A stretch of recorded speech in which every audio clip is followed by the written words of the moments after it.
and welcome to this video on the brewing of a basic mead.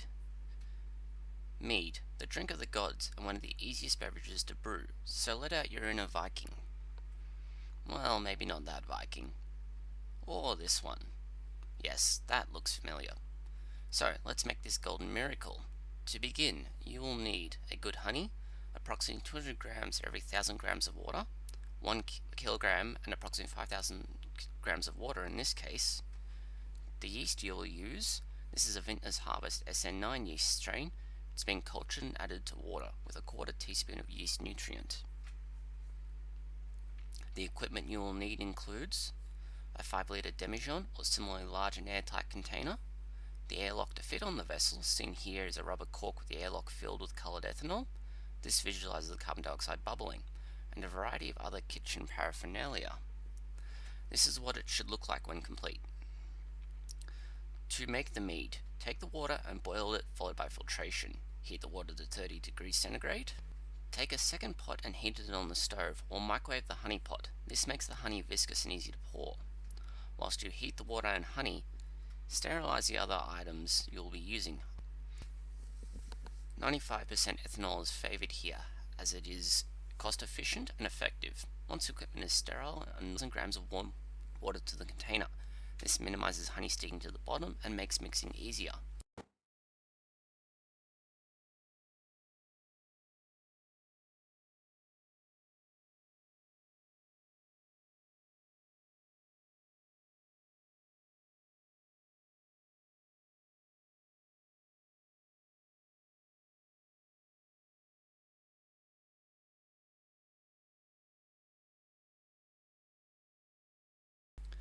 Chase this with another 1000 grams of water to clear and wash the funnel of honey residue. Suspend the yeast in sterile warm water and add yeast nutrient. Make this up to 500 grams and mix thoroughly. Pour this solution into your wash and chase it with another 2000 grams of water to clear the funnel and finish the total volume of your mead.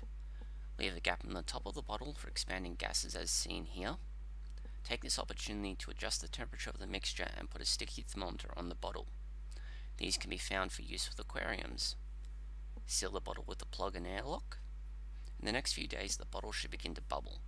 Allow 2 weeks to 2 months for this to finish fermenting. Some batches may continue to bubble for far longer. Once it has stopped bubbling for a week, the process is complete. Bottle it in half to 1 litre bottles and rack for 3 to 6 months. Keep 1 bottle to try now and compare over the coming months. Updates will be posted in 3, 6 and 12 months. As it is now, the drink is like the bastard love child of a really rough vodka and Moscato, overly sweet and badly alcoholic. This recipe can be varied quite easily after you've created the first batch. This is done by adding oak chips to age the mead, much like any other wine, herbs and spices to provide a balance, and fruit if you find the taste of the honey wine to be bland and boring. In the future there will be videos with some of these other ideas incorporated. Thank you for watching. Please post any comments, questions or suggestions you may have below.